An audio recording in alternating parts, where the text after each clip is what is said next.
G'day, it's Diederik Gelderman here. When you meet someone for the first time, whether that's face-to-face in a one-on-one meeting, whether it's when you walk into the room and there's a group of people there looking at you when you walk in, whether you're doing a presentation on stage to a big group or even to a small group, would you like to create instant trust, respect, generate rapport? Well, of course you would, because building that trust and rapport and respect immediately increases your connectivity with that one person or with that entire group. And when you create that connectivity, the ensuing and ongoing communication goes so much better.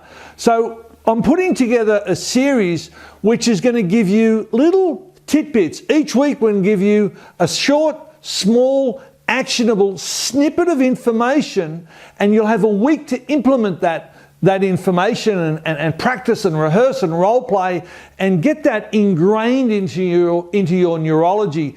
And these tips and snippets over time are going to build up into a whole arsenal of techniques that you can and will use to improve your communication, as I said, with either one person or with an entire group. And what we're going to talk about today is the foundation. And the foundation is, so let me ask you a question. I need you to think just a little bit.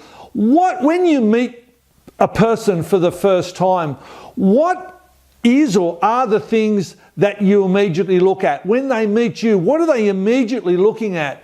And what I'd like you to think about is going way, way, way back to prehistoric days, caveman days. So what did the caveman look at when someone was approaching?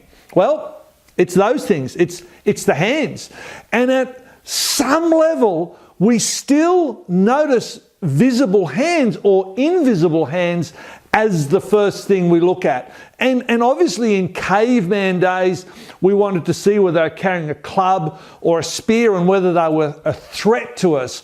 Well, as I said, at some level, we still look at hands and whether they're visible or not and use that as an internal guide as to whether that person's trustworthy or not so trustworthy. There's been lots of studies done in juries and asking juries what they believe of defendants and why they believe or don't believe various defendants.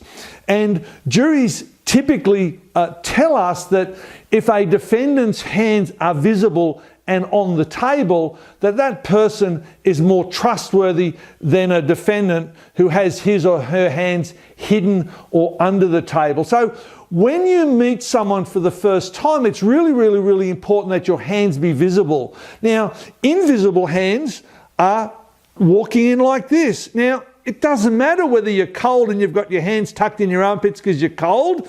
It doesn't matter whether you may be wearing or carrying a handbag and your hand is under the strap of the handbag or the computer case or whatever it happens to be. It doesn't matter whether you're carrying a book and your hands are hidden by the book.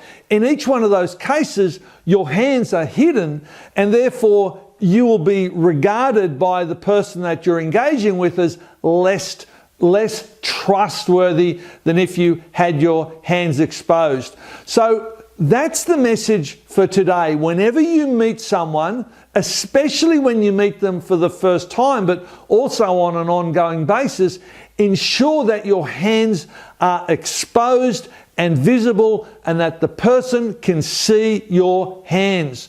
You will develop a better relationship. I'll see you on the next video. Bye.